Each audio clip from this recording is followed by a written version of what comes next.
Mais donc à la base, avant que ces phénomènes vous interpellent, je dirais, quel était votre état d'esprit, votre approche pour tout ce qui avait attrait à la parapsychologie? J'avais absolument... Des a priori? Oui, oui, complètement, parce qu'en plus, moi, j'ai une famille catholique pratiquante pour qui ce genre de phénomène est tout à fait... Il n'existe pas. Alors, soit il n'existe pas, ou même, ou dans ce cas-là, est l'expression du diable, ou je sais pas quoi. Enfin, vous voyez, c'est une Ouais. espèce d'univers où... Alors, vraiment, j'avais jamais regardé d'horoscope de ma vie. Enfin, oui, vraiment pas du tout...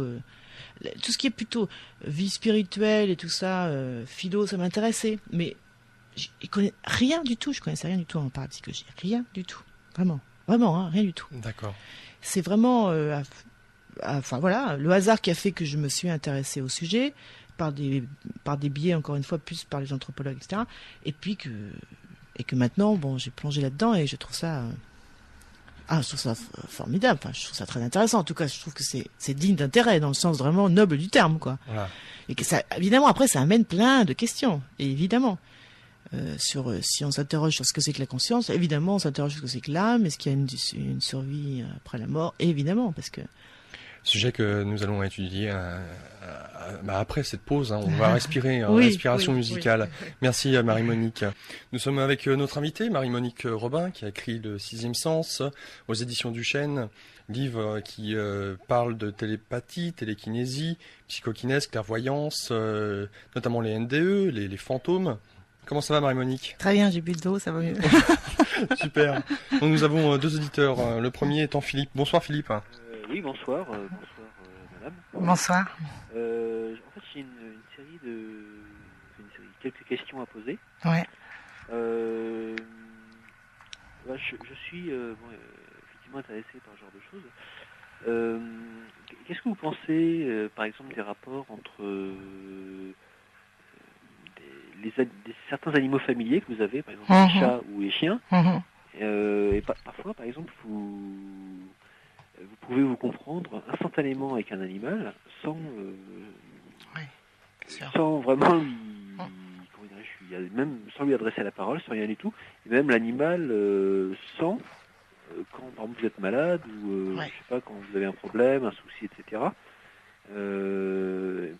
On dit que aussi quand le maître est mort, l'animal est soit très malheureux, soit il a vraiment des gros problèmes somatiques. Des tas de choses comme ça. Aussi les chats qui reviennent, qui font enfin je digresse un petit peu, hein, mais donc est-ce que vous pensez que je sais pas, on partage une sorte de, je sais pas si sixième ou septième sens avec les animaux?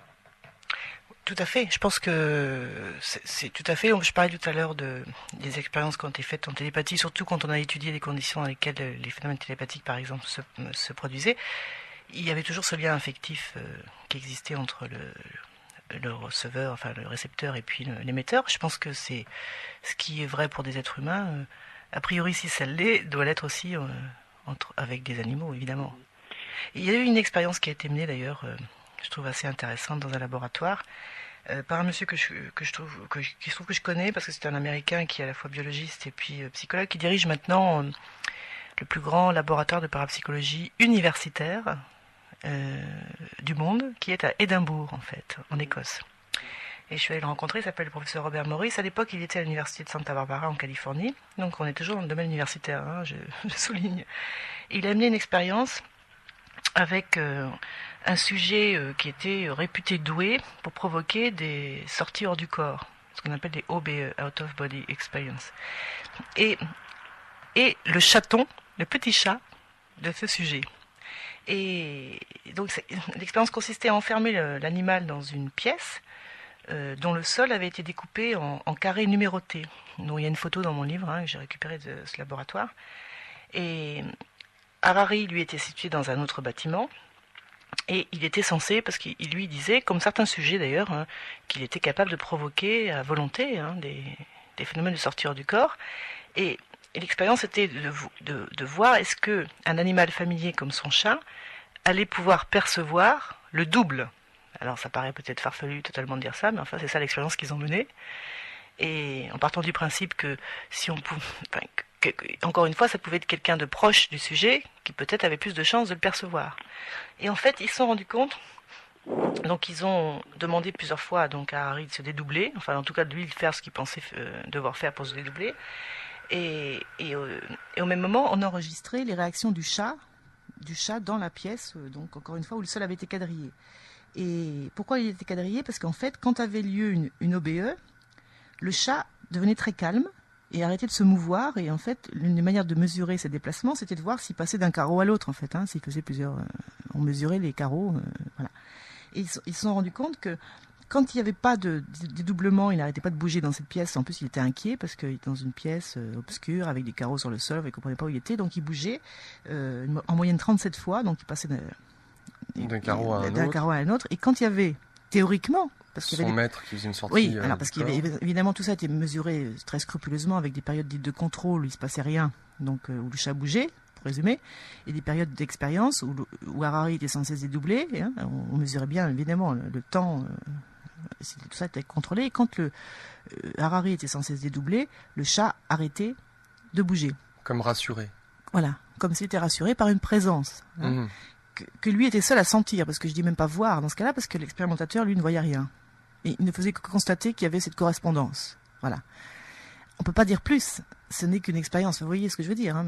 Je sais pas si ça répond à votre question, monsieur, mais je trouve que c'est ça assez intéressant. Je ne sais pas non plus si vous avez remarqué. Bon, c'est sûr qu'effectivement, quand on est... moi, j'ai constaté que quand on est enfant, du moins les enfants, ont quelque chose de plus que les adultes. Ils ont une sorte de... je sais pas... bon, je sais pas si on peut dire sixième sens. Moi, je l'ai constaté. En fait, j'ai constaté qu'en fait, un enfant, instantanément, peut voir si la personne qui lui parle est bonne pour lui ou n'est pas bonne, ou est maléfique. Tout à fait. Et quand vous avez quelqu'un qui parle à un enfant, sans voir l'enfant, mais un petit enfant de 2 ans, 3 ans, 4 ans, au-delà, bon, il a un peu perdu, quoi. Mais vous prenez un enfant dans les bras de 2 ans, 3 ans, si la personne qui le prend est plein d'amour pour cet enfant et dégage des ondes positives, l'enfant va se laisser faire. Tout à fait.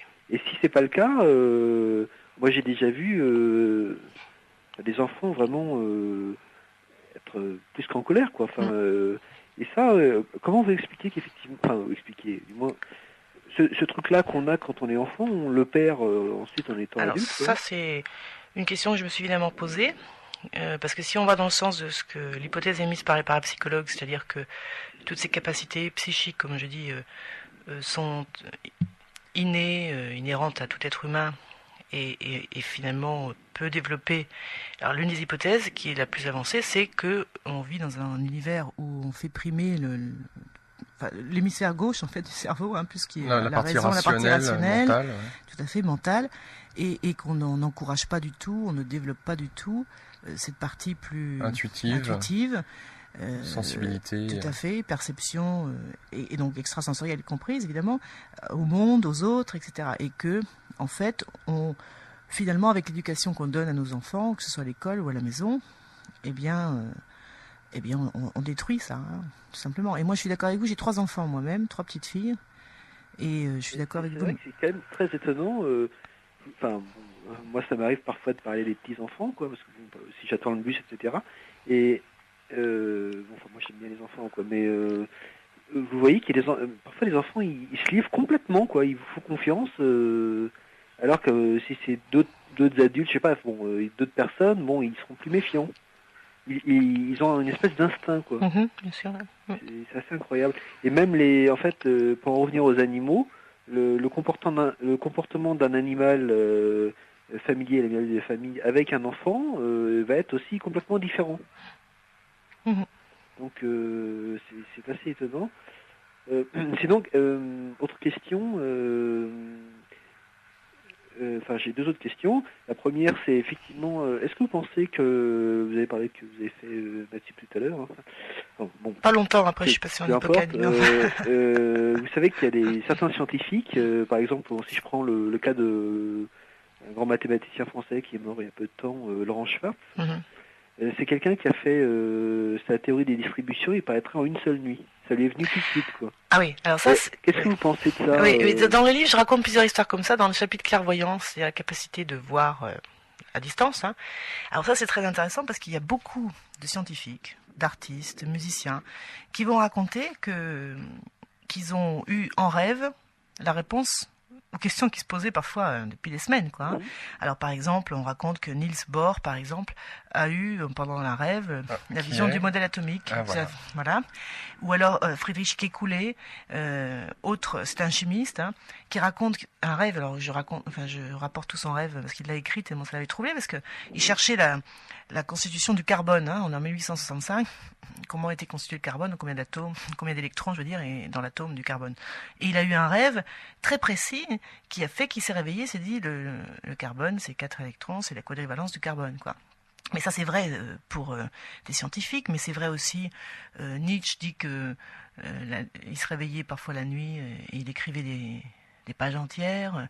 Des musiciens qui vont avoir une inspiration pendant la nuit. C'est toute la question de l'inspiration, justement. Donc la capacité. C'est quoi l'inspiration, c'est quoi? Alors évidemment, on peut dire, ça fait des années qu'ils travaillent sur un sujet, ça se bloque, et à un moment ça se débloque. Mais n'empêche que ça se débloque pendant le rêve. Où ça se débloque. Il y a des scientifiques qui racontent qu'ils sont endormis de fatigue sur un fauteuil à ne pas trouver la réponse, puis d'un seul coup ils vont se réveiller et ils ont la réponse au problème, quoi. Et des histoires comme ça, alors là il y en a vraiment plein. Puccini raconte la même chose, Brahms, enfin tous les créatifs racontent des histoires comme ça. Vous reliez ça à quoi? Donc c'est un 16e sens Je relis ça, ce que j'appelais tout à l'heure, ces fameux états modifiés de conscience qui font qu'à un moment ces capacités émergent. Et je pense que chez les gens qui sont créatifs, il y a un développement parallèle de ces justement. Peut-être parce qu'il y a la partie droite du cerveau, la partie sensible, intuitive, qui est plus développée que le côté mental. Parce que quand vous parlez avec des neurologues, je suis allée donc filmer récemment dans un laboratoire de neurologue à Chicago. J'étais avec une voyante très célèbre à Paris qui s'appelle Maud Christen, qui a été testée par ces neurologues dans une expérience. C'était très impressionnant. Les neurologues avaient préparé des enveloppes scellées avec des photos dedans. Bon, ça savait absolument pas elle, bien sûr, ni moi, on arrivait de Paris, ce qu'il y avait dans ces enveloppes. Et même le neurologue qui dirigeait l'expérience nous a expliqué que lui-même ne savait pas ce qu'il y avait dedans. C'était ses collaborateurs qui avaient placé et donc on était en état de vraiment aveugle, hein, tous. Bon.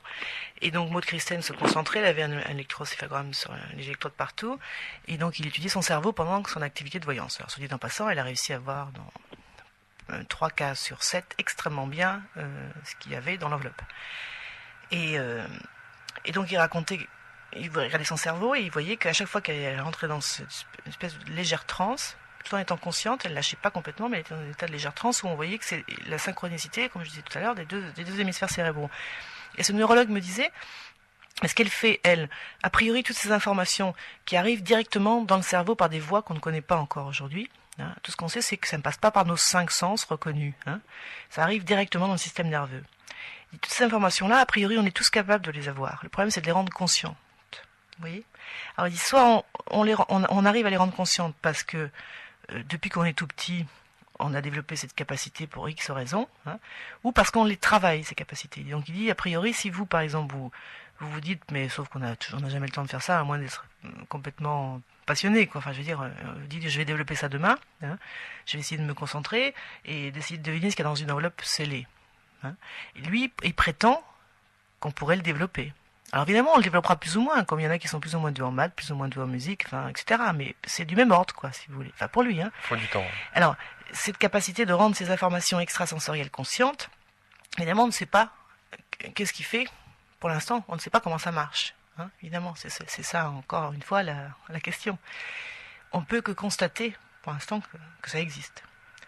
Et moi, en l'occurrence là, j'ai vu que ça existait. Ça, il n'y a pas de problème. Hein. Je l'ai filmé, c'est...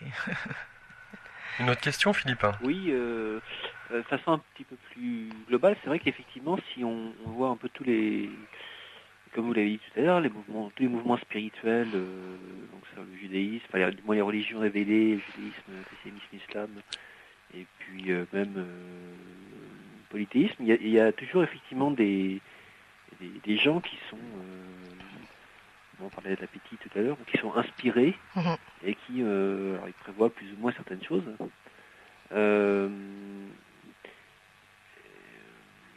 Est-ce que vous pensez que ces gens-là, par exemple, je prends le cas que je connais le plus, on dit que dans le judaïsme, il y a ce qu'on appelle les tzedikim, c'est juste, et ils sont là vraiment pour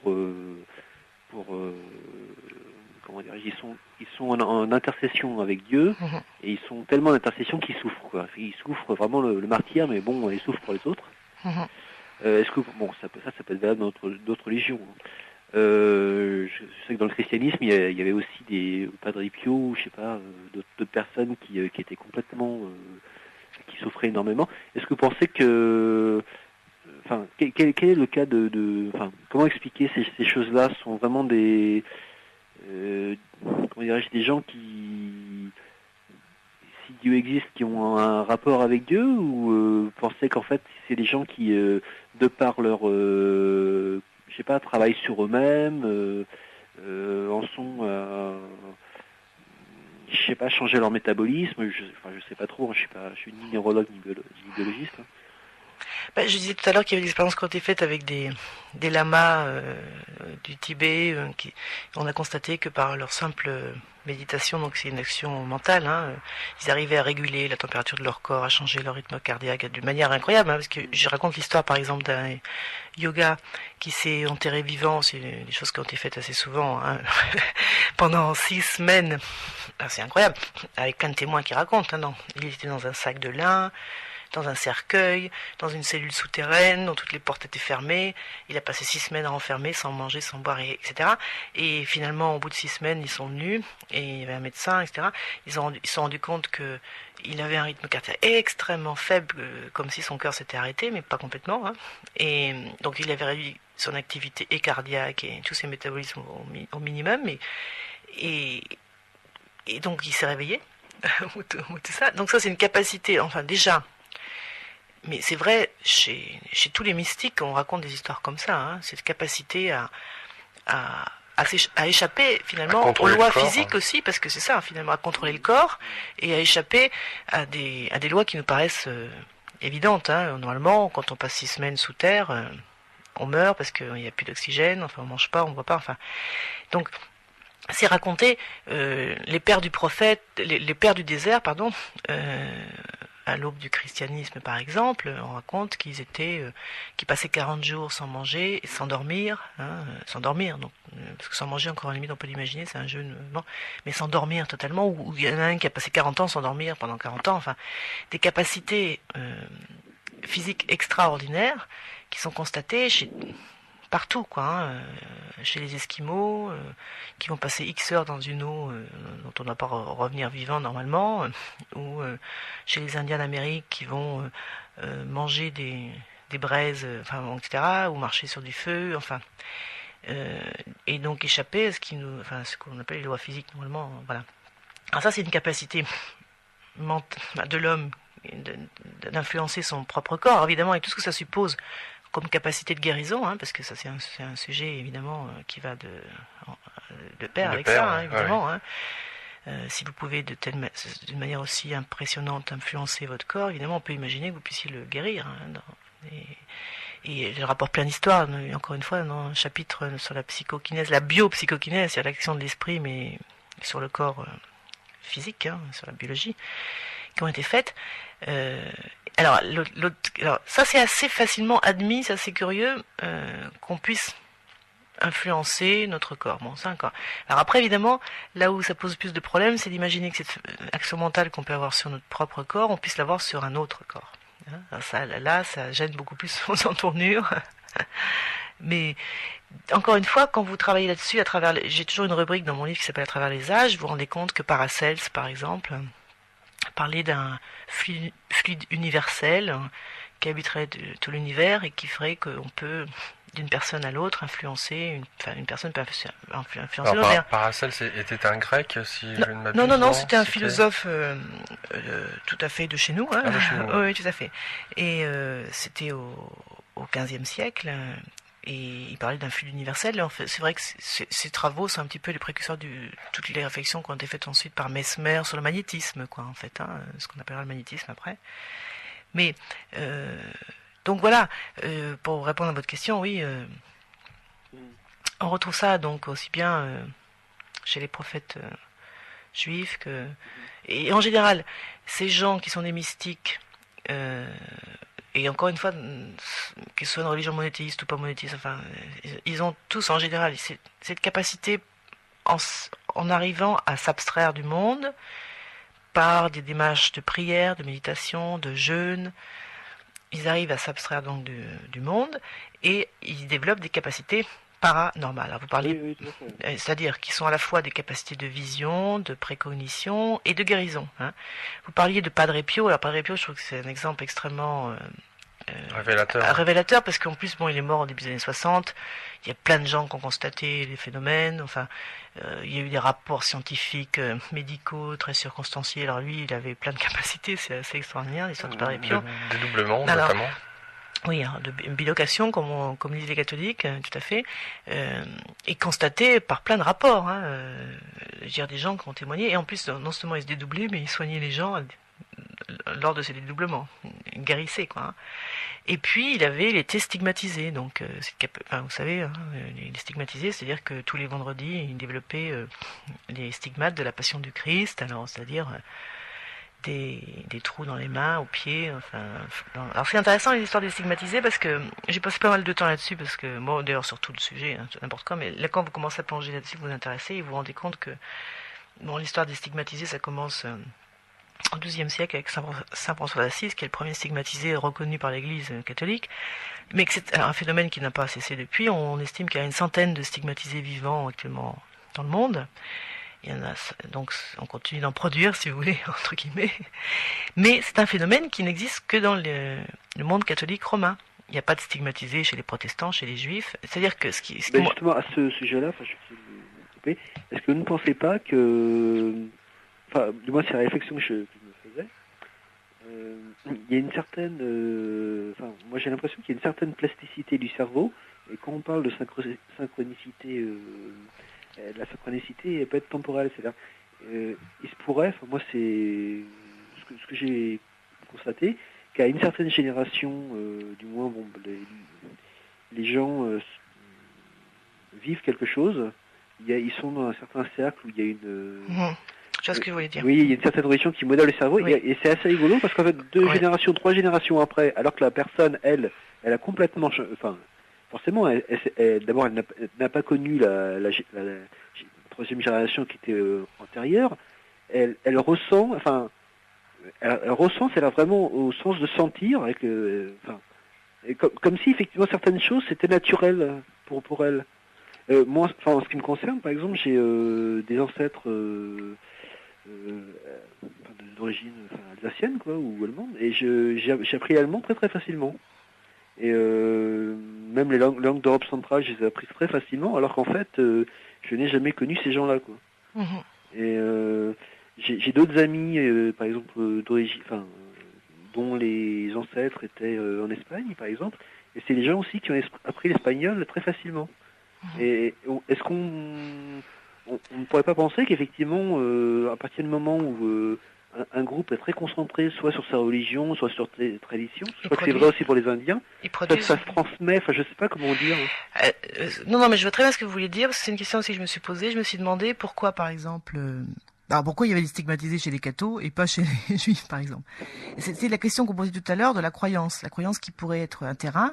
La croyance dans le sens noble du terme, hein, pas quand les sceptiques disent toutes ces histoires de paranormal, c'est de la croyance, sous-entendu c'est bidon. Hein. Je veux dire croyance vraiment, c'est-à-dire qu'on croit intimement à quelque chose et que ça produit le contexte qu'il faut pour pouvoir libérer un certain type de capacité. Pour confirmer les choses en question. Voilà, et c'est-à-dire, bon, les stigmatisés, ils n'existent que dans le monde catholique parce que c'est le monde catholique, c'est là où on croit que le Christ a été subi la passion, etc. Bon, si on ne croit pas à ça, que ça existait, on ne produit pas de stigmatisés. Donc ça veut dire que cette croyance-là va libérer ces capacités qui sont universelles.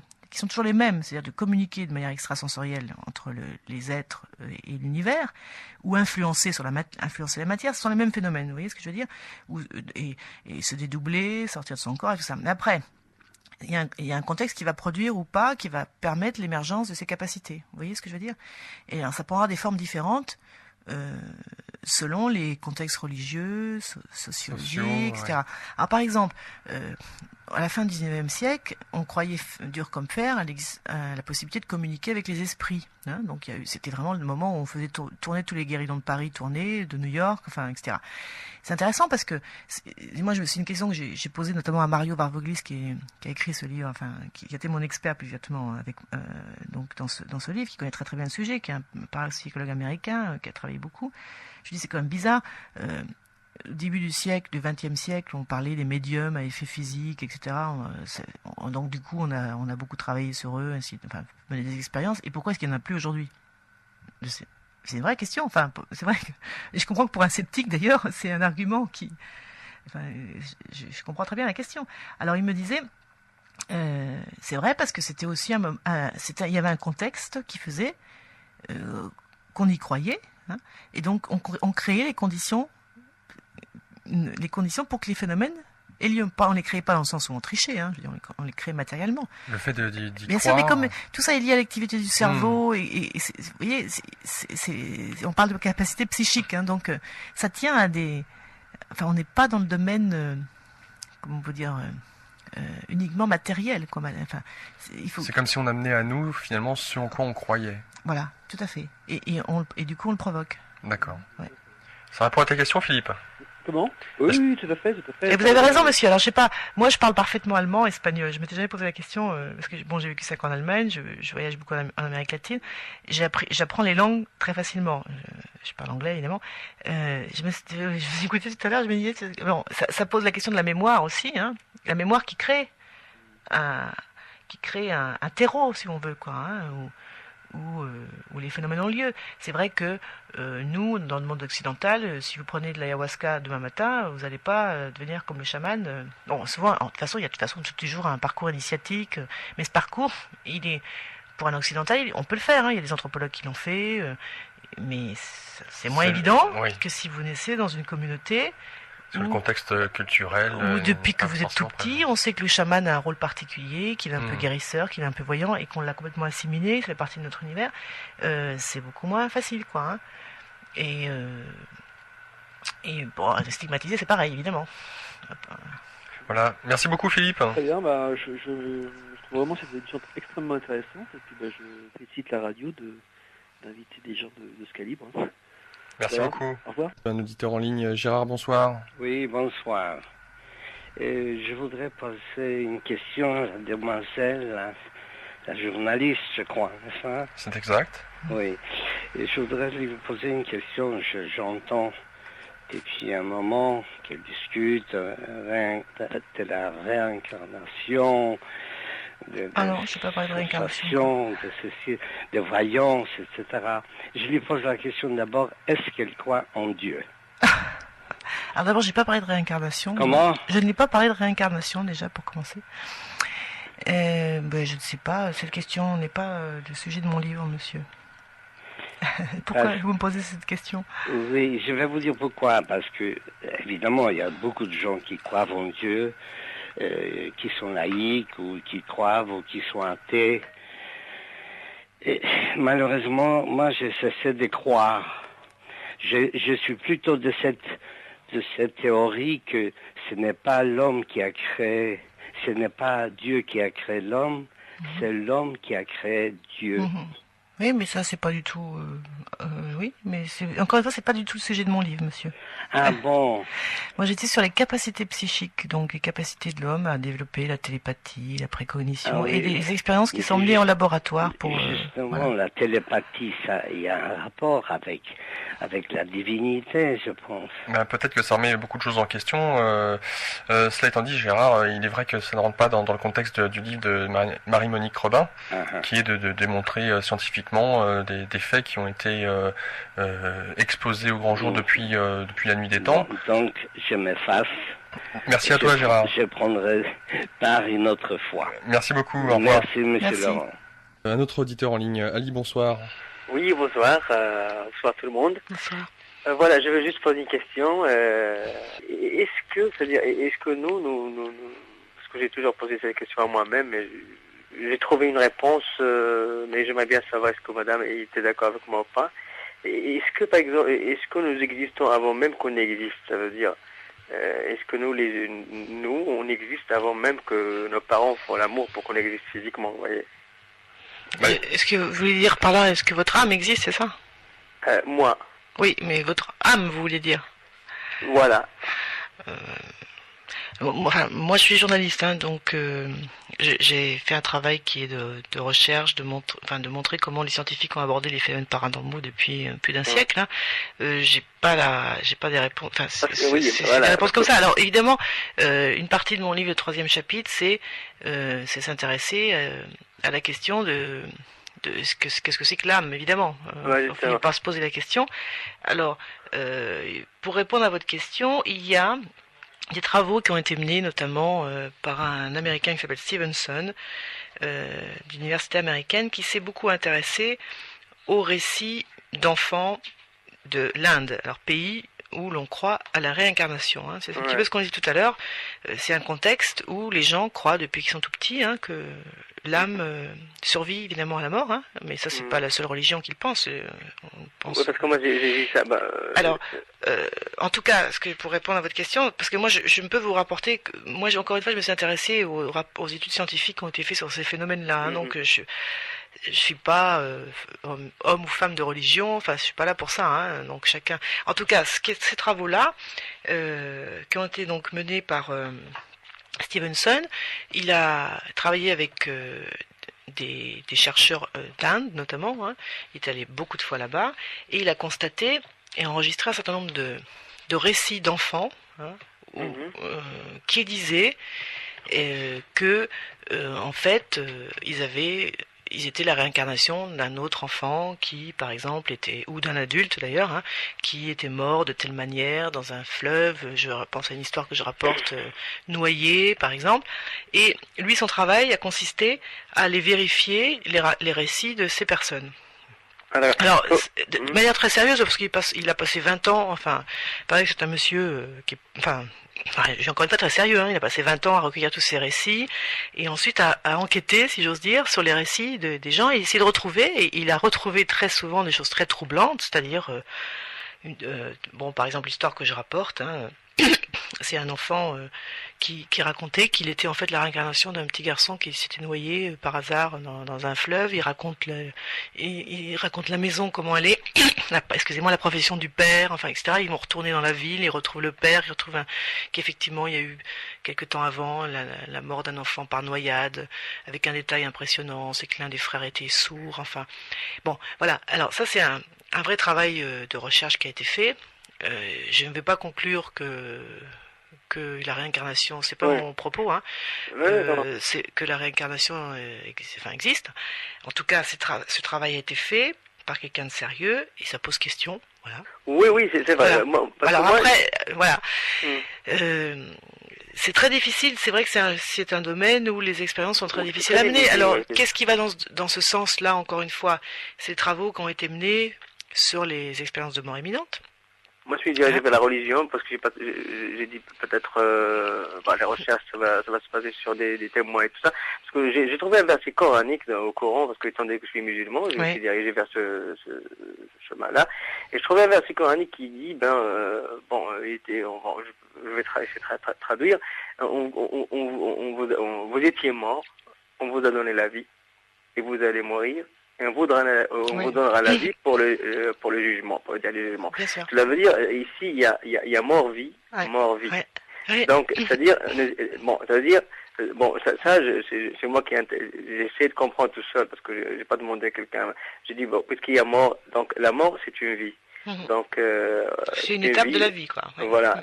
Donc, la mort, c'est qu'une séparation. Bon. Avant, on était mort, ça veut dire il n'y a que l'âme. Après, on nous a donné la vie, ça veut dire physiquement, c'est-à-dire fécondation et tout ça. Après, on vit sur Terre. Après, on meurt. Après, il y aura une vie. Donc, bon, le Coran ici, ça coïncide avec ce verset, ça coïncide avec ce qu'ils disent beaucoup de gens que nous existons avant même qu'on existe. Ouais. Ça, j'ai trouvé ça dans le Coran, mais aussi, je trouve aussi un verset coranique qui dit aussi que c'est-à-dire que quand il y a un mort, par exemple mon père est décédé, quand moi je vais décéder, je peux, c'est-à-dire quand je dors par exemple, je rêve, je peux rencontrer son âme. Ça veut dire nous vraiment, nous les personnes vraiment, c'est pas ce corps, mais ce qui habite dans le corps.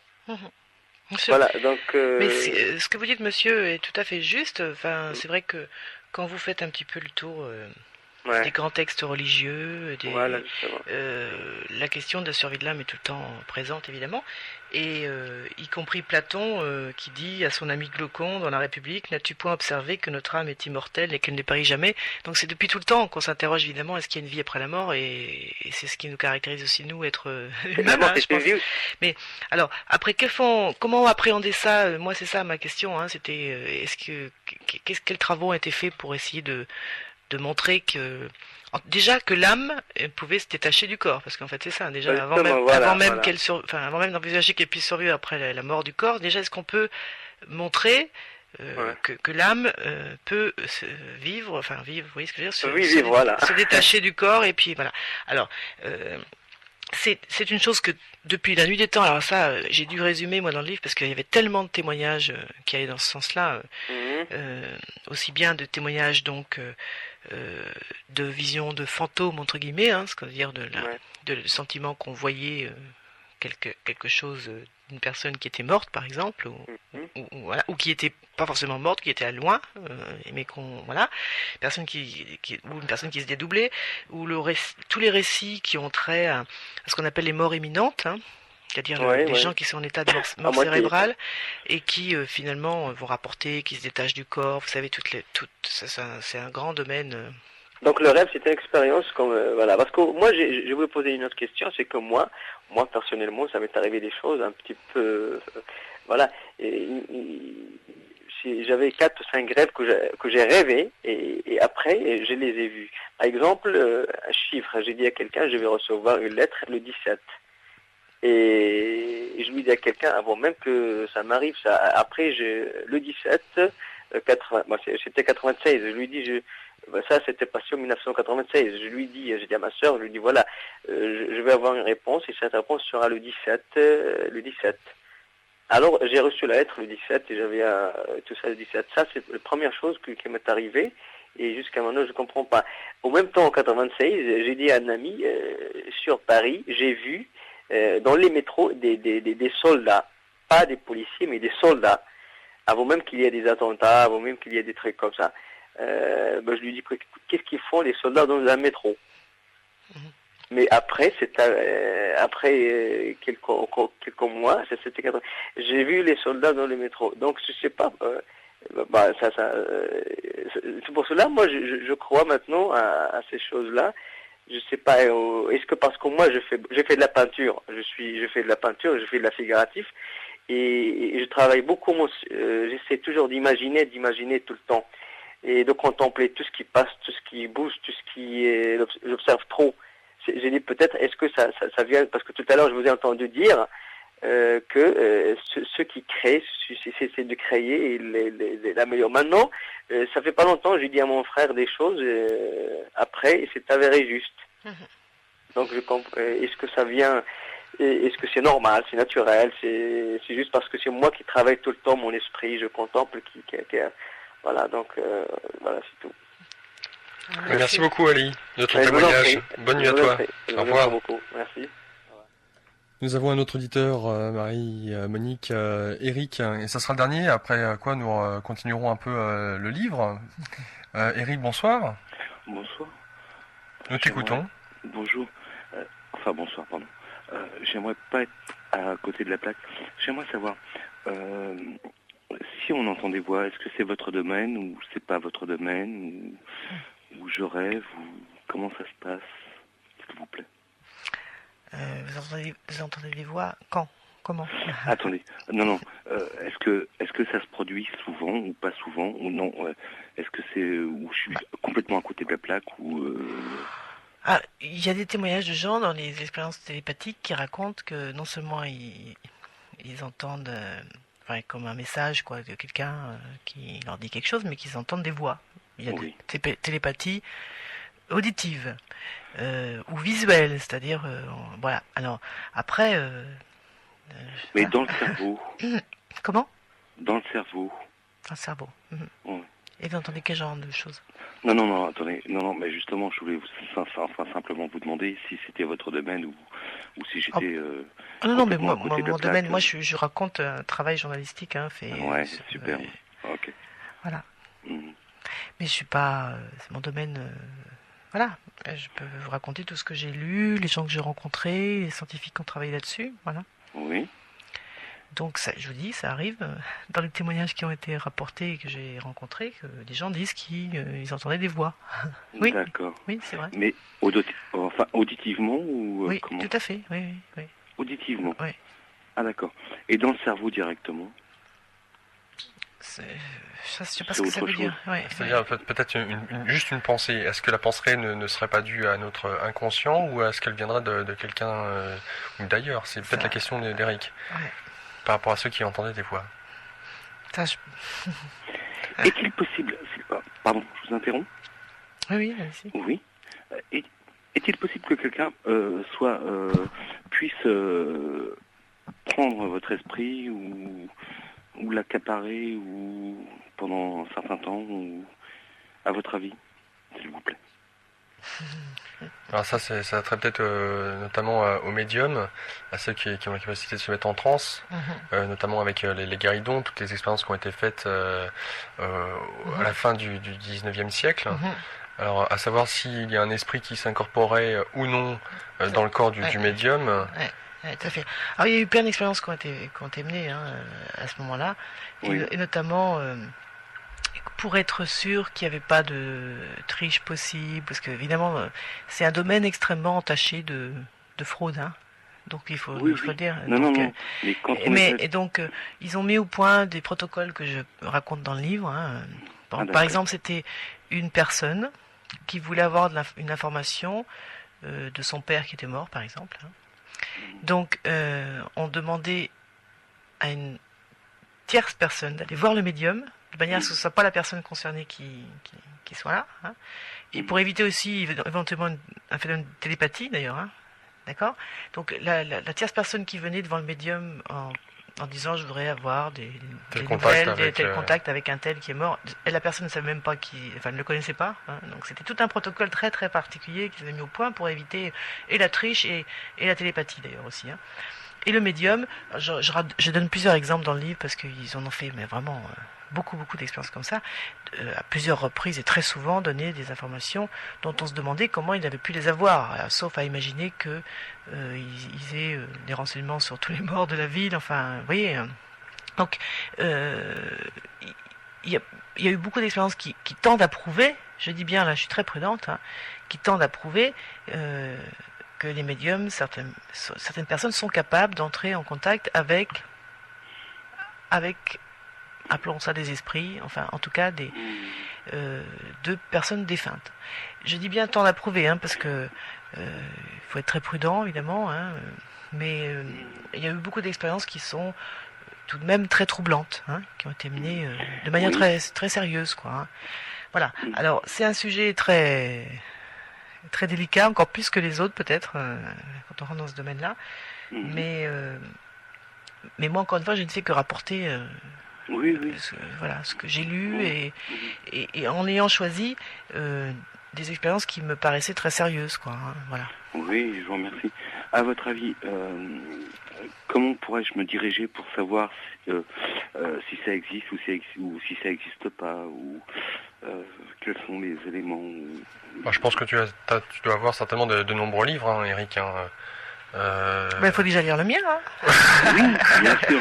Notamment. Ouais. Donc je pense que ce genre de renseignement, tu peux l'avoir dans n'importe quelle librairie. Il y a des librairies qui sont spécialisées dans ce domaine-là. Hein. Donc je pense que c'est à toi certainement de faire tes propres recherches. Oui, c'est ça. Mais j'ai l'impression que c'est pas de la paranoïa, mais j'ai l'impression, ça me laisse l'impression que on pourrait percevoir l'esprit de quelqu'un. Je dis une bêtise ou pas? Oui, oui, pourquoi pas. Oui. Ah non, je vous demande pas pourquoi pas. Je vous demande, j'ai l'impression, à votre avis, c'est de la folie ou c'est... Des cas de personnes qui voient des émanations d'ectoplasme ou des esprits, des fantômes, oui, enfin, il y en a. Après, comme dit Marie-Monique, faut être prudent parce que beaucoup de supercheries concernant tout ce qui a trait à ce genre de phénomène. Non, bien sûr. Donc, je me permets de répondre à votre place, Marie-Monique. Hein. Donc, Eric, je crois que si tu as besoin d'avoir des confirmations concernant ce sujet, notamment le livre de Marie-Monique, hein, donc le 6e sens aux éditions du Chêne, pourrait t'apporter déjà un début de réponse à tes questions. Merci à toi d'être intervenu à l'antenne. Oui. Au revoir Eric. Oui. Par rapport au médium, je voulais rapporter une histoire, par exemple, William James, qui est le frère de l'écrivain très connu, et aussi qui est le père de la psychologie aux États-Unis. C'est vraiment un grand monsieur, William James. Il assiste à la fin du 19e siècle à des séances avec une médium dont on a beaucoup parlé, qui a beaucoup été étudiée, Madame Piper, qui était native de Boston et qui a attiré vraiment d'abord le tout Boston et le tout États-Unis parce qu'elle était soi-disant un médium extrêmement doué, quoi, pour entrer normalement en communication avec des défunts. C'était ce qu'il était censé faire, hein. Et donc William James, qui est très sceptique, raconte qu'il assiste d'abord de manière complètement anonyme à une séance avec la médium et il est très impressionné, mais comme il est en même temps très méfiant, il décide d'envoyer 25 personnes avec des pseudonymes, donc vous imaginez le truc, hein, il raconte ça dans un livre, pour tester les capacités de la médium. Et bien sûr que cette médium n'a pas fait une enquête sur tout le monde, puis qu'elle sait l'histoire de tout le monde, de tous les morts, enfin vous voyez, comme quelqu'un, ce serait complètement incroyable, enfin bon, voilà. Et 15 des 25 personnes qu'il a envoyées de cette matière-là, qui ont accepté de se prêter au jeu, quoi, hein, avec des faux noms, etc., reviennent très impressionnés en disant qu'elle a fourni des noms et des dates précises sur des personnes de proches, hein, qui sont décédées, extrêmement précis, qu'elle ne pouvait absolument pas connaître. Alors, William James dit, au début, je pensais que ses performances étaient dues à des coïncidences chanceuses ou aux informations qu'elle avait réussi à glaner sur les consultants. Et aujourd'hui, maintenant, je pense qu'elle possède un pouvoir inexpliqué. Bon, ça c'est un témoignage de William James qui finalement après va s'intéresser beaucoup au médium. C'est un exemple parmi d'autres, mais il y a un autre exemple qui a fait couler beaucoup d'encre parce que c'était un scientifique aussi de renom, Oliver Lodge, qui était un éminent physicien, pionnier de la radio, en Angleterre cette fois-ci, et qui est fou de douleur quand son fils meurt le 14 septembre 1915 lors de la bataille d'Ypres. On est en pleine Première Guerre mondiale, hein. Et donc, il a beaucoup de mal à se remettre de la mort de son fils, et il va avoir une médium. Donc encore une fois, c'est l'époque où les médiums sont légion, hein, enfin, je veux dire, et c'est en la mode, hein, enfin, pour employer un terme, c'est vrai, ils sont en la mode. Ouais. Et donc, il va avoir une médium aussi très célèbre, Madame Léonard, qui a finalement été étudiée par de nombreux scientifiques également. Et il a donc une consultation parce qu'il se dit, il veut essayer de rentrer en relation avec son fils, quoi. En fait, c'est ça, quoi. Et il y va avec son épouse. Et a priori, c'est un monsieur, donc physicien, qui n'était pas du tout. S'il n'y avait pas eu ce drame, ne s'intéressait pas à ça, quoi. Mais le drame fait que il va tout faire pour comme souvent. Voilà, comme souvent, effectivement. Hein. Il y a quelque chose qui fait que on s'intéresse d'un seul coup parce que on est touché personnellement. On est touché personnellement. Donc, il va se rendre chez Lady Léonard, et là, il va se passer quelque chose de très étonnant, c'est que la médium dit qu'elle rentre en contact avec l'esprit, hein, du fils, et donne un détail très étonnant. Elle dit enfin elle dit, oui, le fils dit à travers elle, je sais pas comment il faut dire. En fait, ça se passe par un contrôle. Enfin bref, c'est pas qu'il y a une photo prise peu de temps avant sa mort où il décrit la photo où le fils est à tel endroit, enfin, etc. Mais les parents se disent, on comprend pas, enfin ils connaissent pas cette photo et ils se disent, elle est pas à côté de la plaque, sauf que quelques jours plus tard, ils recevront par la poste la fameuse photo envoyée par la mère d'un ami du fils. Qui l'envoie à la demande du fils parce que sachant que c'est pas, enfin voilà, et donc la photo existe. Donc comment la médium a peut-être pu savoir que cette photo existait? Oliver Lodge va faire un livre là-dessus parce que du coup il va aller voir cette médium très souvent et il va constater un tas d'informations qu'elle ne pouvait pas voir et qu'elle va donner. Et ce qui fait qu'il va écrire un livre qui s'appellera Raymond, qui est le nom de son fils. Où il est persuadé que finalement que c'est bien l'esprit de son fils qui part à travers cette médium. Bon, ça c'est des exemples. Moi j'ai choisi celui-ci parmi d'autres parce que Oliver Lodge était quelqu'un de réputé, très cartésien, enfin pas du tout branché par la psychologie. Ouais. À l'époque, pourtant, il y a déjà la SPR dont j'ai parlé au début, la société de recherche psychique qui existe, mais il n'en était pas membre. Il va en devenir membre, évidemment. Cette histoire lui est tombée dessus. Et on est dans un contexte où les médiums sont encore une fois relativement présents. C'est le début du siècle. Il y va parce qu'il y a cet environnement qui fait qu'on va vers les médiums beaucoup plus facilement qu'aujourd'hui. Et il lui arrive ça. Voilà. C'est un exemple parmi d'autres, mais qui tendent à prouver qu'il s'est passé quelque chose. Et là, j'en donne d'autres qui sont très surprenants aussi, mais il y a eu beaucoup de rapports qui ont été faits à l'époque sur ces communications, et de plus en plus, ils ont fait par exemple une chose que je trouve incroyable, c'est-à-dire que, pour être sûr, quelque part, enfin, toujours dans cet esprit, se disant, c'est des scientifiques, donc il leur faut quand même, ils sont très prudents. Enfin, je veux dire, faut pas imaginer que ils font ça, ils abordent ça comme ça, et donc ils se sont dit, il faudrait essayer de voir si, par exemple, tel esprit. Alors, par exemple, il y avait l'un des fondateurs de la SPR quand il est mort. Je suis en train de chercher son nom, je crois que c'est Zidwick ou c'est Mayer, je ne sais plus, l'un des deux, je me souviens plus son nom, c'est Zidwick quand il est mort ou Mayer, il faut que je retrouve. Bon, en tout cas, il était censé se manifester auprès de médiums. Alors ils ont monté un truc que je trouve incroyable, ça a duré plus de 20 ans, il y a des rapports, mais c'est des bouquins entiers, ça a été publié, etc. On va demander, si c'est vrai que c'est vraiment l'esprit de, je crois que c'est Mayer, je n'arrive pas à le retrouver dans mon livre, c'est pas grave. Non, c'est pas grave. C'est pas grave, enfin en tout cas, il y avait plusieurs médiums qui disaient que Mayer, maintenant que c'est Mayer, se manifestait après sa mort. Il avait toujours dit de son vivant, ce fondateur de la SPR, que si un jour il passait de l'autre côté, ce qui lui arrivait bien évidemment, il chercherait à communiquer. Voilà, c'est ça l'histoire. Bon.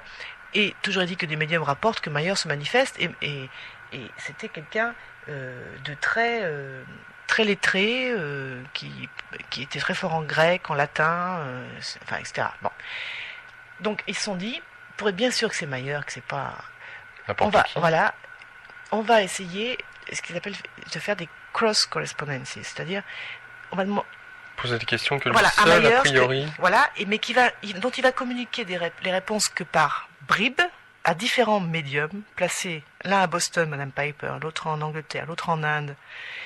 Et on ne pourra comprendre la réponse qu'en additionnant toutes ces bribes, et les médiums ne sachant pas du tout ce qui, le truc qui est au courant. D'accord. N'étant pas au courant de la finalité de l'histoire. Tout à fait.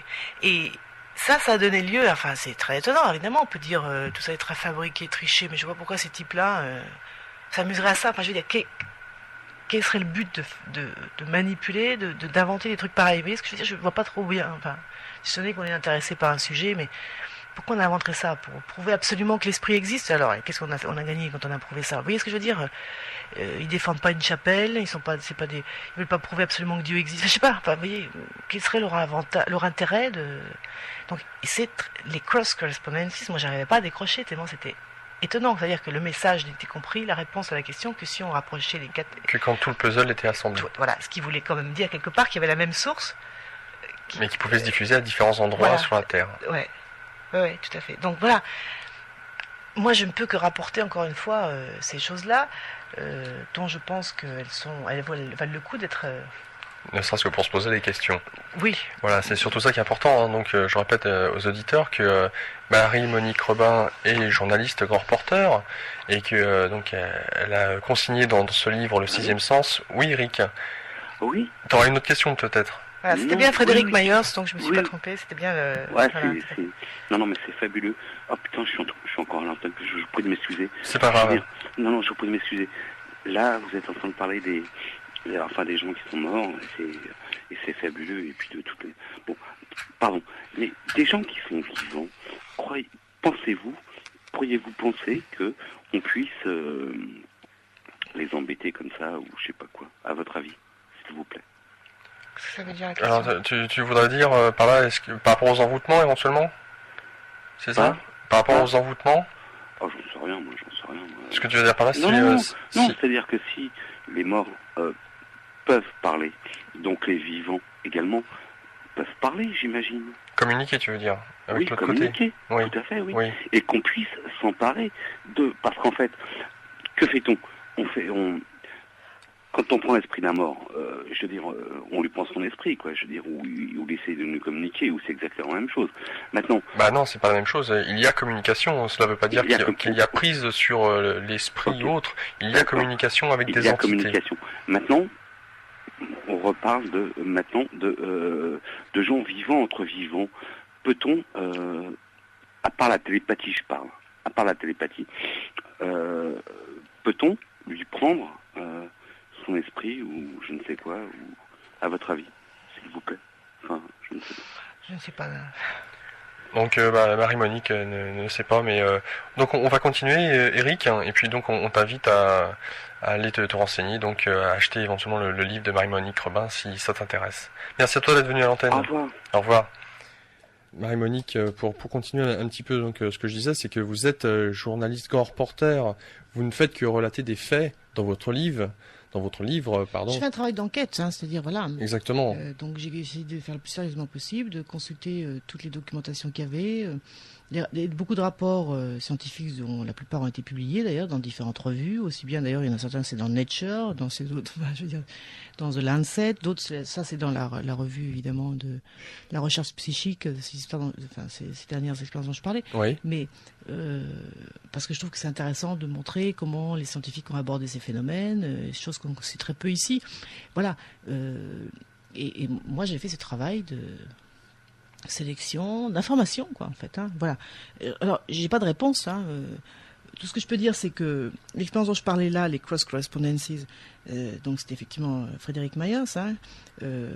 Ça m'a paru très sérieux. C'est 20 ans de recherche, travail, voilà. Ils ont fait 3000 séances d'écriture automatique parce que ces médiums donc écrivaient les messages qu'il est censé donner Frédéric Myers. C'était une écriture automatique.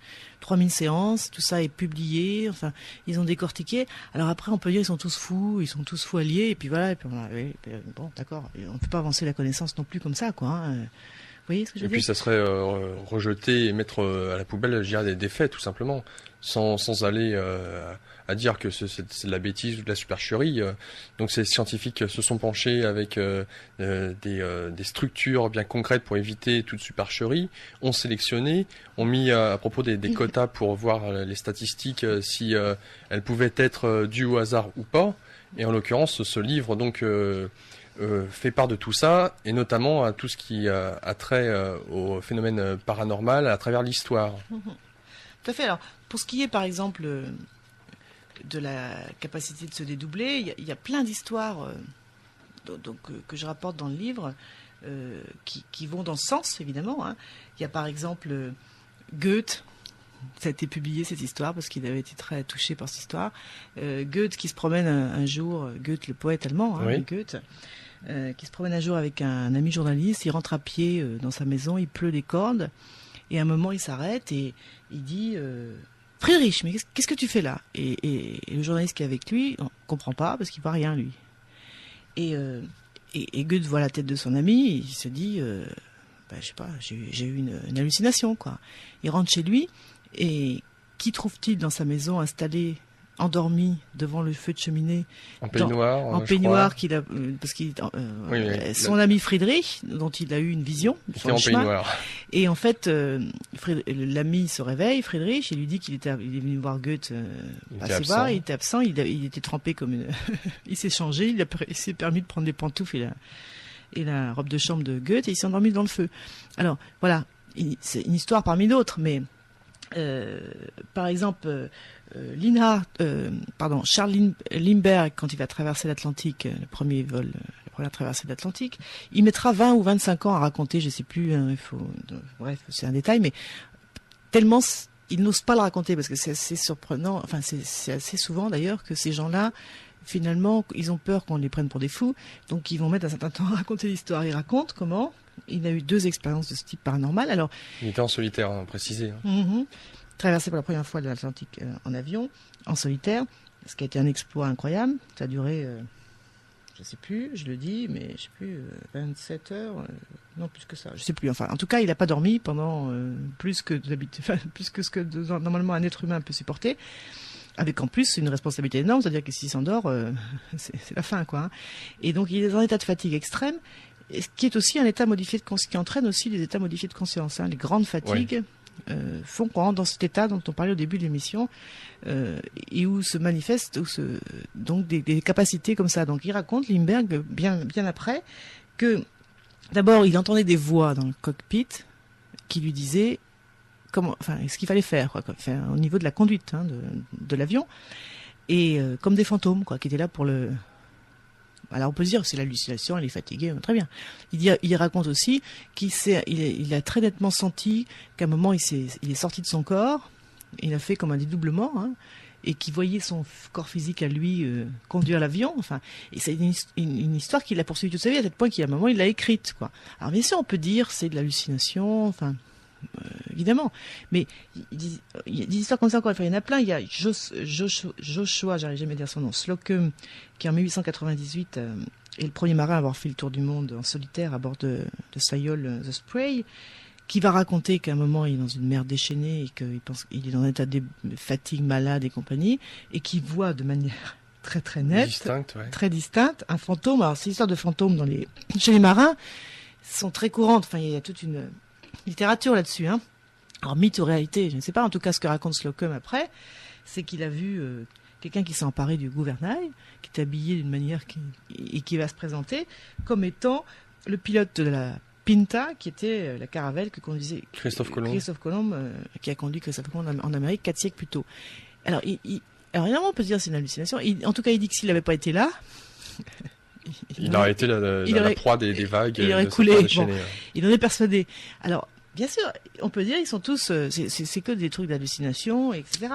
Et il y a pareil, 50 ans plus tard, les Britanniques Doug Scott et Nick Escott, qui réalisent l'ascension de l'Everest, et qui vont raconter tous les deux que pendant toute l'expédition, ils ont établi comme une espèce de dialogue mental avec une présence qu'ils sentaient. Alors c'est un moment pareil, de surpassement physique extrêmement difficile, etc.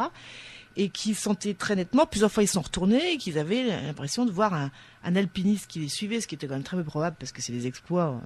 Surtout à cette époque-là. Oui, non, puis même aujourd'hui, je veux dire, on n'arrive pas sur l'Everest, n'importe qui n'arrive pas sur l'Everest. Donc, quand tu sens l'expédition, voilà. Pas une histoire d'époque, c'est l'histoire que... moi, ils me verront jamais derrière. Donc voilà, et ils ont eu tous les deux cette impression-là. Alors après, ils étaient très troublés parce que ils ont eu acquis la certitude que c'était les fantômes de Mallory et Irvine qui étaient morts lors d'une expédition sur l'Everest en 1924. Bon, alors c'est un autre exemple, mais je veux dire, il y en a plein. Alors, notamment dans des circonstances comme ça, de dépassement physique extrême, où ils ont l'impression de la présence d'un fantôme qui va les aider. Enfin, voilà. Alors, je trouve intéressant de rapporter ça. Alors, est-ce que c'est du domaine des sciences humaines, de l'anthropologie, et voilà, est-ce que ça fait partie des récits mythiques? Je ne sais pas, mais en tout cas, c'est... alors, sans parler de Mrs...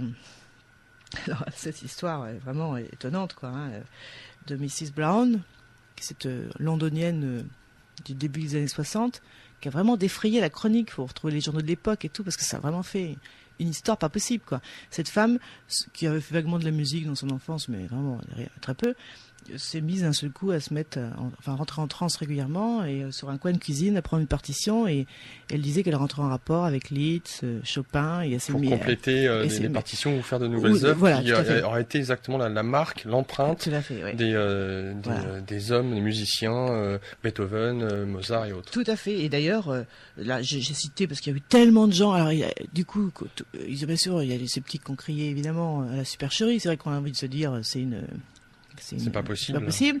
Donc, par exemple, Yann Parrott, qui est musicologue à l'université de Gall, étudie les 800 pièces pour piano, symphonie et concerto, 800 pièces, transmis, entre guillemets, j'ai mis par Liszt, Chopin, Schubert, Beethoven, etc. Et il en conclut, chaque œuvre possède les caractéristiques de chaque compositeur. Un truqueur, même très habile, est incapable de faire ce que fait Mrs. Brown. Après, il faut intervenir les spécialistes de chaque, parce qu'il y a un spécialiste de Liszt, il y a un spécialiste de Chopin, et ils vont tous dire... qui est par exemple le spécialiste de Debussy, Richard Rodney Bennett, qui a été sollicité par une armée de sceptiques qui crie à la supercherie, évidemment, il dit « Sa musique semble provenir d'une source inconnue ». Donc, voilà. Alors, moi, je ne peux que rapporter... Alors, évidemment, encore une fois, à supposer que tous ces mecs-là, je ne sais pas pourquoi, ils se mettent tous à mentir et tout ça... Enfin, voilà. Mais des histoires comme ça, d'Abla, j'ai dû les sélectionner parce qu'il y en a beaucoup, quoi, hein, vraiment, énormément, quoi. Alors, une autre partie de votre livre parle de la psychokinèse. Alors, j'en ai relevé la définition. Alors, la psychokinèse, mouvement imprimé sur des objets physiques par le mental sans intervention extérieure d'aucune sorte. Mm-hmm. Donc, vous divisez la psychokinèse en 3 parties. Mm-hmm. Alors, la microkinèse, comment est-ce que vous pouvez le définir, l'expliquer ? La micropsychokinèse, donc comme son nom l'indique, ce serait l'intervention de l'esprit sur des phénomènes qu'on ne voit pas à l'œil nu, hein, que seule la statistique permet de mesurer. Alors je vais vous prendre un exemple. Oui. C'est l'intervention sur des phénomènes qui seraient dus normalement, qui sont régis par le hasard. Alors ça a commencé les expériences en micropsychokinèse avec le G de D. Je parlais de J.B. Rhine au début, hein, oui, le fondateur de la parapsychologie scientifique expérimentale. Ça commence de manière très fortuite, c'est-à-dire que justement il y a un étudiant qui, avant des travaux que mène Rhine, et qui vient le voir en lui disant moi je veux bien participer à des expériments parce que quand je joue au dé ou à des jeux de hasard, on me soupçonne toujours de tricher parce que je gagne. Pas tout le temps, mais enfin beaucoup plus qu'à la normale. Et ça l'intrigue, quoi. Hein. Donc c'est un joueur qui gagne, quoi. Alors il lui demande de faire l'expérience devant lui. Voilà, J.B. Rhine lui dit ok, donc il s'installe par terre. C'est sa femme qui raconte la scène dans l'un de leurs livres. Hein. Elle est aussi biologiste, elle travaille aussi à l'université là-bas. Durham, et il s'assoit par terre parce qu'il est intrigué évidemment, puis il est très ouvert, Ryan. Et il commence donc il lui donne des dés, et puis donc l'expérience consiste à lui dire tu obtiens la phase 3.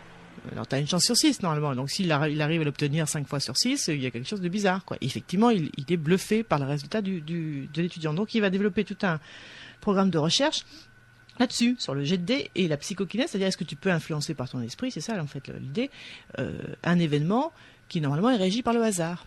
Mais ils vont faire des expériences, je ne sais plus de mémoire, mais l'histoire de balancer des jets de dés avec 1,5 million G de dés, d'accord ? C'est énorme.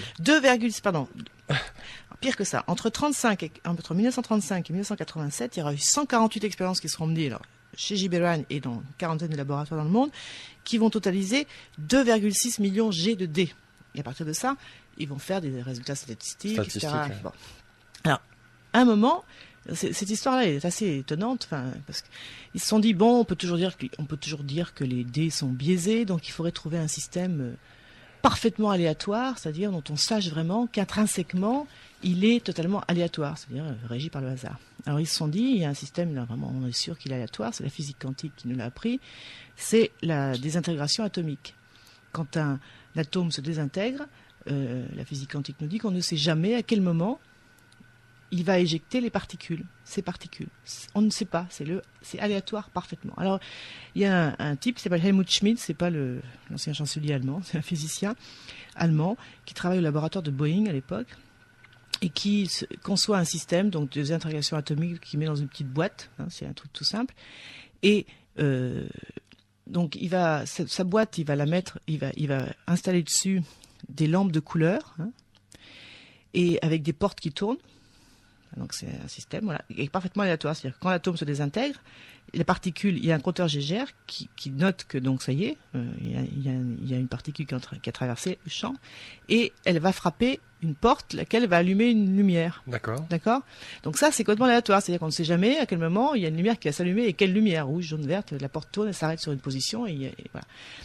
Donc ils se sont dit, là au moins on est sûr qu'on peut pas dire que c'est biaisé, tout ça, parce que si l'esprit humain est capable d'influencer un système microscopique comme celui-ci, hein, invisible à l'œil nu et parfaitement aléatoire, on aura la preuve que l'esprit humain est capable de le faire. Vous voyez. Donc ils se sont dit, on va prendre donc des agents, enfin des volontaires en général, hein, et puis on va leur demander de se concentrer sur la lampe rouge par exemple. Et ça marche. C'est-à-dire qu'on...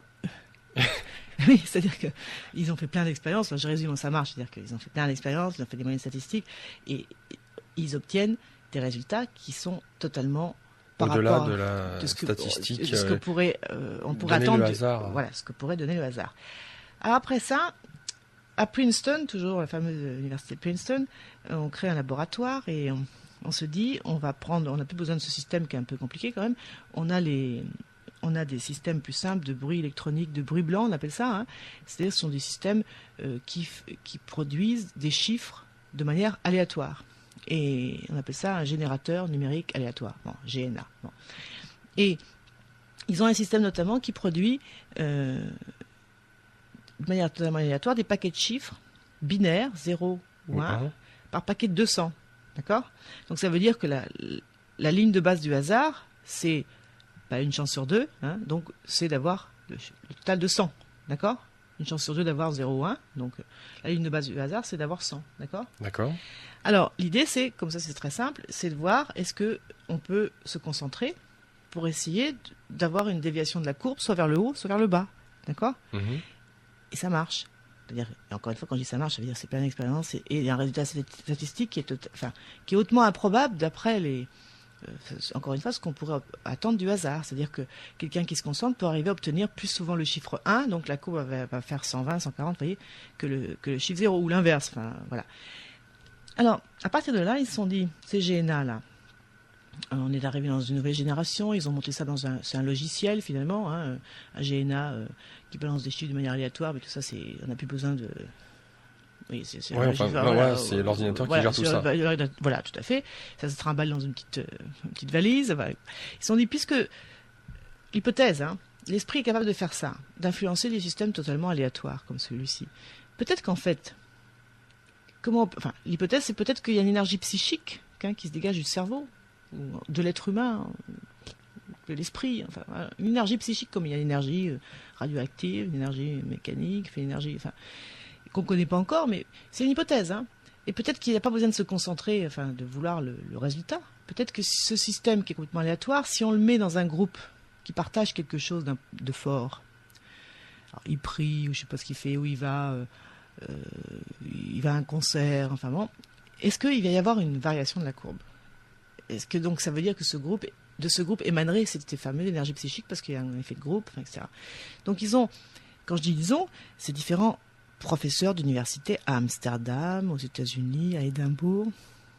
Encore une fois, pas des fous furieux, des farfelus. Ils sont baladés avec leur système, c'est assez étonnant. Ils sont allés, par exemple, à un concert au festival de Bayreuth, concert Wagner. Ils ont baladé leur système au moment de l'enterrement de la princesse Diana. Grand moment collectif, machin, et ils ont constaté que la courbe, qui est donc une courbe totalement, qui est générée en permanence par l'ordinateur, qui est complètement aléatoire, hein, donc elle fait ça, quoi, en fait, hein, autour d'une ligne horizontale, elle fait monte un petit peu, elle descend un petit peu, voilà. Quand vous placez le système dans un événement comme celui-ci, la courbe se dévie totalement.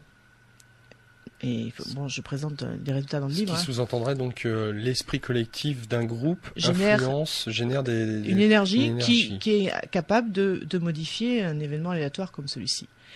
Alors, là où c'est très intéressant, c'est qu'à un moment, ils se sont dit, hypothèse toujours, hein, donc il y a une énergie psychique qui se dégage des hommes, quoi, en fait, hein, Pourquoi pas imaginer qu'il y a, comme il y a la géosphère, la biosphère, il y aurait comme une psysphère, si vous voulez, une espèce de conscience planétaire. D'accord. Hypothèse dont certains philosophes ont parlé avant. C'est pas, ouais. Mais c'est marrant, c'est quand les scientifiques rejoignent un petit peu les philosophes, un petit peu comme il y a avant Descartes, comme on dit tout à l'heure.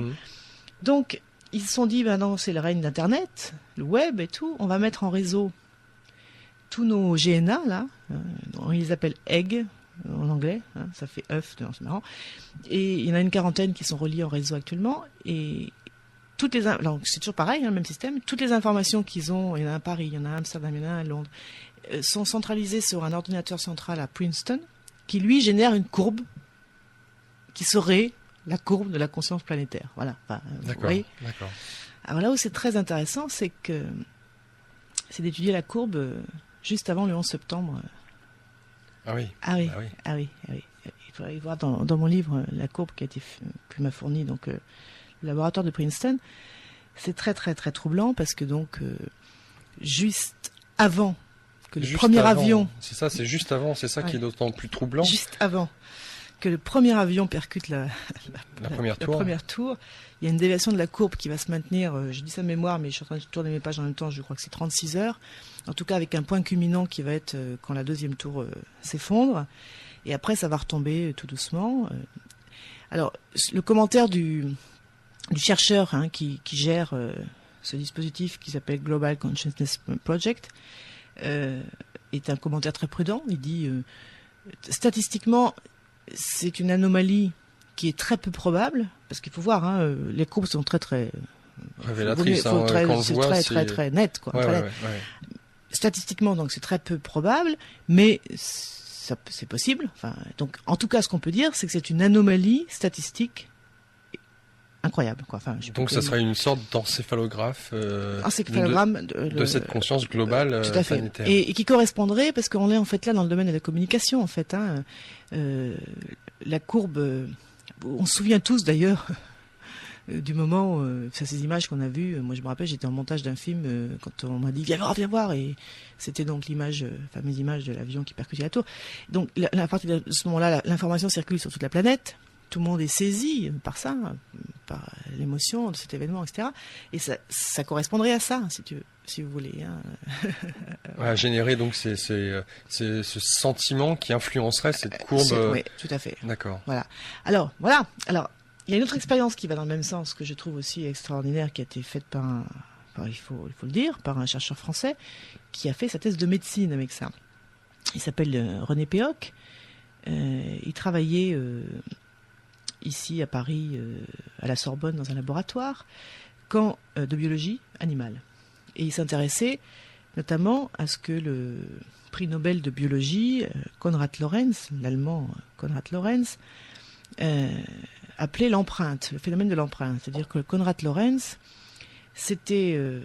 a démontré que si vous privez de petits oiseaux, notamment des petits poussins, de leur mère dès la naissance, vous pouvez leur faire adopter n'importe quoi qui bouge, du moment que ça bouge, comme étant leur mère.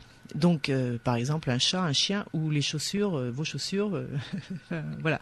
Alors, à condition de le conditionner, c'est-à-dire que c'est ça l'empreinte. C'est-à-dire que vous lui enlevez sa mère poule tout de suite, et au minimum 1 heure par jour, il faut le mettre en contact de la chose qui bouge, qu'il va prendre pour sa mère. D'accord ? C'est vraiment démontré. Enfin bon, voilà. Alors, Dr Péoc découvre en même moment l'histoire des GNA dont j'ai parlé tout à l'heure, les générateurs numériques aléatoires. Il se trouve qu'un ingénieur français a décidé de les monter sur roue. Très simple, avec un petit moteur, une batterie, très simple. Alors l'intérêt de c'est un petit robot, quoi. On appelle ça le pticoscope. Bon. D'accord, qui est dans une surface. C'est-à-dire que vous lui mettez un crayon sous le ventre, ouais. Ce petit robot. Alors il se déplace comme donc ça fait qu'il produit ses chiffres de manière complètement aléatoire. C'est un GNA, et à tel chiffre correspond une avancée d'1 centimètre, ou à tel chiffre, à droite, à gauche, il tourne, et il peut tourner, il peut avancer verticalement, horizontalement. Reculer, voilà. Et le résultat, quand il est tout seul, ce petit machin, il fait n'importe quoi. Donc, si je comprends bien, il se promène sur une superficie qui est bien définie, oui, aléatoirement. Ah oui, complètement. C'est-à-dire que ça fait, quand vous lui mettez un crayon dessous, Et vous mettez une On feuille voit le blanche, tracé. on voit le tracé, et c'est un tracé, c'est ce que les enfants appellent des gribouillis, quoi. C'est-à-dire c'est n'importe quoi. Ça n'a absolument. Vous voyez, voilà. Alors, l'idée géniale de PEOC, c'est de se dire, de combiner la découverte de Konrad Lorenz avec l'hypothèse. Des poussins. Oui, et l'hypothèse que des poussins peut-être peuvent influencer mentalement un système comme ça, ce petit robot. Et c'est ça qui est génial, c'est-à-dire que pendant 4 ans, il en a fait sa thèse de médecine, donc c'est assez rare pour le souligner. Il a donc conditionné, il a fait 600 expériences avec 2500 poussins. Il a conditionné la moitié des poussins pour qu'ils prennent le ticoscope, le petit robot, pour leur mère. C'est-à-dire que vous voyez, il travaille un peu, tous les jours, avec 1250 poussins. Donc, vous voyez, ça dure 4 ans, enfin, c'est un énorme boulot. Et donc, il les conditionne. Et moi, il se trouve que j'ai filmé cette expérience. C'est assez étonnant parce que le poussin, effectivement, dès qu'il en présente le petit robot, il vient se mettre contre lui, il lui fait des câlins. Enfin, c'est incroyable, quoi. Et après, il s'est dit, je vais mettre mon poussin dans une cage transparente en verre, avec un ticoscope à l'extérieur. Et l'hypothèse, c'est est-ce que le poussin qui piaille comme un fou parce qu'il voit le ticoscope qui bouge et pour qui c'est sa mère, va, par ses piaillements, attirer le ticoscope vers la cage. Vous me suivez ? Tout à fait. C'est assez dingue comme histoire, non ? Oui. En sachant que ce robot fait n'importe quoi, il se dépasse n'importe comment. Résultat, oui. Et oui. Alors bien sûr, c'est aussi une moyenne statistique, c'est-à-dire que... Donc on voit ce GNA sur roue, avec le crayon comme marqueur, se déplacer beaucoup plus du côté où se trouve le poussin, qu'il l'appellerait par sa pensée, donc. Tout à fait. Et il l'a fait en parallèle, parce qu'évidemment, si c'est scientifique, il faut le faire aussi avec des poussins témoins, qui eux ont leur vraie mère poule, que vous mettez dans la même cage, et qui n'ont rien à en foutre, excusez-moi de l'expression, du ticoscope. Et du coup, résultat, le ticoscope fait n'importe quoi.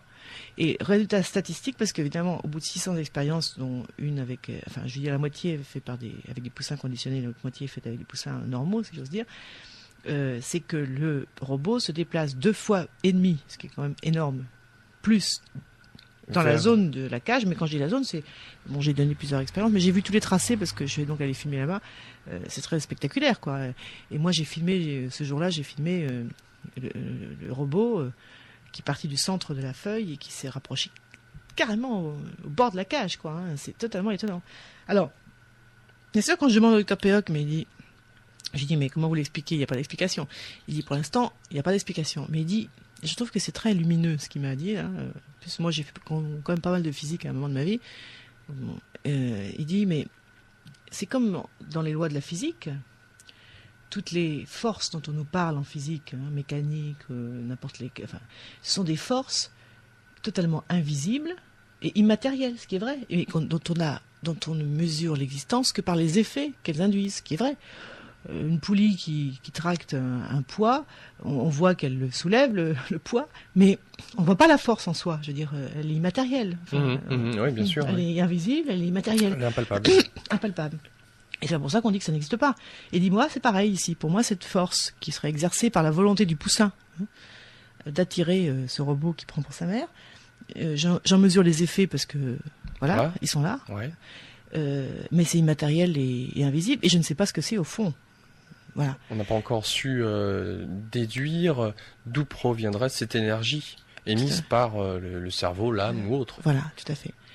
Donc ça, c'est une expérience très... Alors évidemment, après, découle de ça plein de conséquences, parce qu'évidemment, si l'esprit humain est capable de faire ça, évidemment, on peut imaginer l'influence que peut avoir l'esprit sur le corps. On est dans le domaine de la guérison. Oui, donc la biopsychokinèse. Voilà, tout à fait. Oui. D'accord. Et l'exemple le plus marquant, on en a parlé tout à l'heure, c'est le Padre Pio, qui était donc un stigmatisé, qui avait cette possibilité d'être de bilocalisation, à savoir se trouver à 2 endroits différents. Si tu as donc un espace à l'intervalle X, et qui était concret. Visiblement, les gens le voyaient. Et de par cette bilocation, ils pouvaient aussi guérir par les mains, a priori. Oui, alors, pour la BioPK, bon, ça c'est une histoire, parce qu'effectivement, il y a plein d'histoires, comme vous dites, c'est la question des miracles, évidemment. Voilà. Les miracles de Lourdes, par exemple. Mais depuis la nuit des temps, alors là, Jésus guérissait en imposant la main, il guérissait les aveugles, il rendait la vue aux aveugles en imposant la main. Ça passe souvent par la main. Chez les Égyptiens, c'est la même chose. On enseignait l'art de la guérison par la main. D'ailleurs, souvent la médecine est liée à la religion. Les prêtres sont aussi guérisseurs, médecins. Ouais. C'est vrai dans toutes les religions et de tout temps, on a rapporté des phénomènes de guérison miraculeuse. Alors donc, est-ce que c'est guéri? Alors, d'après ce qu'on a dit juste auparavant, on pourrait en conclure que puisque la pensée, la prière influencerait notre entourage, et notamment donc tout ce qui a trait à la dans le domaine subatomique, les cellules, les différents éléments que l'on ne voit pas, est-ce que finalement ces guérisons ne seraient pas dues au fait, on en revient aussi encore une fois à la foi, à la croyance en quelque chose, tout simplement. Le fait de dire, je crois que je vais guérir par l'imposition de mes mains. Alors, ça c'est vraiment une bonne question, parce que ce qu'on appelle la guérison psychique finalement, donc c'est la guérison inexpliquée, enfin en tout cas que la médecine classique occidentale ne reconnaît pas, en tout cas une guérison qu'on ne peut pas expliquer par les critères normaux de la science médicale. Bon. Ouais. Évidemment, l'une des questions, c'est de se dire, c'est un effet placebo, c'est-à-dire, c'est là, comme vous dites, la volonté de guérir. On dit très souvent, on dit quelqu'un qui a un cancer, il a plus de chances de s'en tirer s'il lutte contre la maladie. Ce qui, soit dit en passant, pour moi, est une preuve de plus de la capacité de l'esprit sur le corps, d'ailleurs, parce que c'est assez rigolo, parce que les détracteurs des guérisons psychiques reconnaissent l'existence du placebo, mais ils ne veulent pas reconnaître que les guérisons psychiques existent. Je ne comprends pas du tout ce truc-là. Oui, enfin, moi, c'est assez paradoxal. C'est paradoxal parce que le placebo, c'est quand même la preuve que l'esprit a une influence. Et ils ont fait des études sur les placebos qui sont incroyables, remarquables. Enfin, j'en parle un peu dans le livre, mais on a constaté par exemple que des patients à qui on donnait un placebo... ce qui est une pilule de sucre en général, qui étaient persuadés de prendre un médicament X, développaient non seulement les mêmes effets sur la maladie qu'ils étaient censés avoir, mais aussi les effets secondaires du médicament qu'ils prétendaient ou pensaient ingérer. Vous voyez, donc c'est quand même la preuve que l'esprit agit sur la matière. Donc voilà, ce qui ne comprend pas comment d'un côté, encore une fois, on peut reconnaître que le placebo est possible, mais pas la guérison psychique. Enfin bref, en tout cas, on peut se dire donc. Dans les cas de guérison miraculeuse, je ne parle pas forcément miraculeuse lourde, mais inexpliquée par la science, que ce soit un effet placebo. Alors, qu'est-ce qu'ils ont fait? Ils ont fait beaucoup d'expériences pour essayer d'éviter justement le placebo. Ils se sont dit, on va, par exemple, faire des expériences avec des guérisseurs magnétiseurs qui vont influencer des micro-organismes, des globules rouges dont on ne peut pas dire, qu'ils ont un placebo, quoi. Voilà.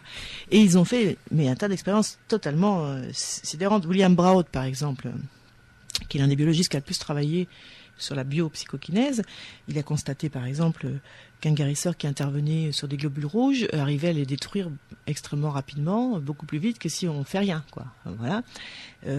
Ils ont constaté aussi... Par exemple, Bernard Grad, à l'université de Montréal, l'université McGill de Montréal, il a, grâce à un appareil assez sophistiqué, il a fait une analyse spectrale de l'eau, et donc une eau témoin où il n'y avait rien eu, et une eau magnétisée par un magnétiseur. Et il s'est rendu compte qu'il y a carrément une modification des liens hydrogène-oxygène et des propriétés ioniques de l'eau, donc très nette. Donc il a une influence, le magnétiseur, sur... Voilà. On ne peut pas dire que l'eau, c'est un placebo. Bon. Voilà. Ils ont fait aussi une expérience avec des souris, ça c'est Daniel Wirth dans une autre université américaine. Alors ça c'est encore Bernard Gratt, je me trompe, c'est une autre dont j'ai parlé. Bernard Gratt, ils ont pris des souris avec lesquelles ils ont fait une petite plaie, une petite incision. Et donc avec un groupe témoin, donc il n'a pas été magnétisé. Et puis un groupe magnétisé. Donc tout ça en aveugle, parce qu'évidemment tout ça est très, très scientifique, pas de problème. Résultat, quand le magnétiseur intervient, la plaie se referme beaucoup plus rapidement chez le groupe traité que chez le groupe pas traité. Une autre expérience faite par le Daniel Wirth dont je voulais parler, ils ont demandé à des volontaires de venir et on leur a fait une petite incision dans le muscle deltoïde avec un appareil de biopsie, toute petite incision qui faisait une petite plaie, même pas 1 millimètre, toute petite. Et on a demandé à ces volontaires à qui on n'a pas du tout expliqué le but de l'expérience, rien du tout, et on leur a rien dit, de venir tous les jours pendant 16 jours, et on leur demandait de venir donc, et ils devaient placer leurs bras où il y avait eu la plaie dans un trou, une espèce de trou dans un mur. Sans qu'ils voient voilà, ils ne savaient pas ce qu'il y avait derrière le mur. Derrière le magnétiseur. Voilà, il y avait un magnétiseur où il n'y avait pas. Où il n'y avait pas. Justement. Hein, donc c'était en aveugle. Pour confronter les deux. Voilà, et donc il y avait un médecin qui aussi travaillait en aveugle, c'est-à-dire qu'il savait, lui, il étudiait les rapports, il mesurait il mesurait tous les jours la grandeur de la plaie. Hein, et il constatait simplement, mais il savait pas qui était dans le groupe témoin et qui était dans le groupe contrôle. Résultat, je sais plus les chiffres, mais c'est spectaculaire, c'est-à-dire que le groupe qui est traité, la plaie disparaît, je sais plus, je dis n'importe quoi, en 8 jours, enfin, c'est complètement spectaculaire. Donc, le guérisseur a une influence évidemment sur la plaie, et là en plus, alors évidemment, le placebo, là, c'est difficile parce qu'ils savent pas dans quel groupe ils sont, hein, donc, alors évidemment, ils peuvent se dire peut-être que, enfin, on peut tout imaginer, enfin, en tout cas, ce qui est sûr, c'est que le groupe traité est bien plus vite guéri, si j'ose dire, parce que c'est une toute petite plaie, c'est pas douloureux ni rien, enfin, c'est un petit truc de biopsie, hein, d'accord.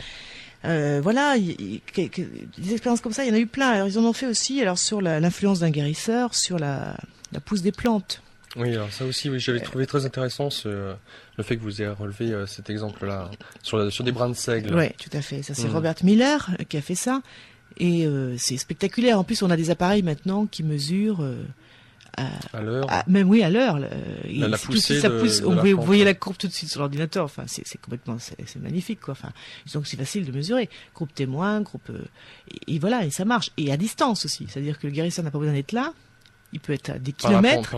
Il peut être à 800 kilomètres, se concentrer sur le groupe témoin, et ça marche, quoi. Alors, tout ça ouvre quand même des perspectives. Sur ça, je trouve que c'est idiot de ne pas s'intéresser à ces travaux, parce que je trouve que ça ouvre des perspectives dans le domaine médical énormes, quoi.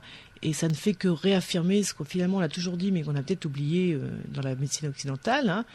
Et toujours, j'en reviens à Descartes, mais c'est vrai, quelque part, à un moment, en séparant le corps et l'esprit, on a laissé l'esprit aux psychologues, aux philosophes. Alors pourquoi est-ce que oui, alors excusez-moi de vous interrompre, mais pourquoi est-ce que dans la Grèce antique, parce que toute notre société est quand même basée sur ce système un petit peu de la Grèce antique dans sa conception de la démocratie, de nos gouvernements, eux prenaient en compte le fait de soigner le corps et l'esprit.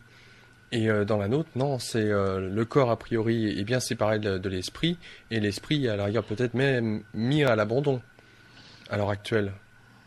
Oui, enfin pas complètement, mais enfin. Pas complètement. En tout cas, il y a une séparation des deux, c'est sûr, et ça se perd très nettement. En tout cas, pour ce qui est de la médecine, au XVIIe siècle. Ouais.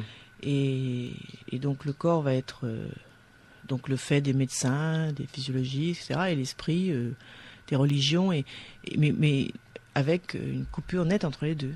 Ça, c'est sûr. Alors, ces expériences-là tendent à dire que dans l'acte thérapeutique, ce qu'on a toujours su, en fait, depuis la nuit des temps, c'est qu'il y a toujours 3 composantes. Il y a le patient, il y a le thérapeute et le médicament, hein, la substance chimique. Mais c'est 3. Voilà. Et le patient, en plus, pris dans son environnement social, enfin... Donc voilà. Moi, encore une fois... ces expériences, j'en suis sûre, parce que William Broad, c'est vraiment un très grand nom. Enfin, je veux dire, Bernard Graz, c'est des universités prestigieuses, McGill à Montréal. Enfin, il n'y a aucun doute sur la personnalité des chercheurs, et donc sur leurs résultats qui ont été publiés, etc. Et je trouve que ça vaut le coup de se pencher dessus.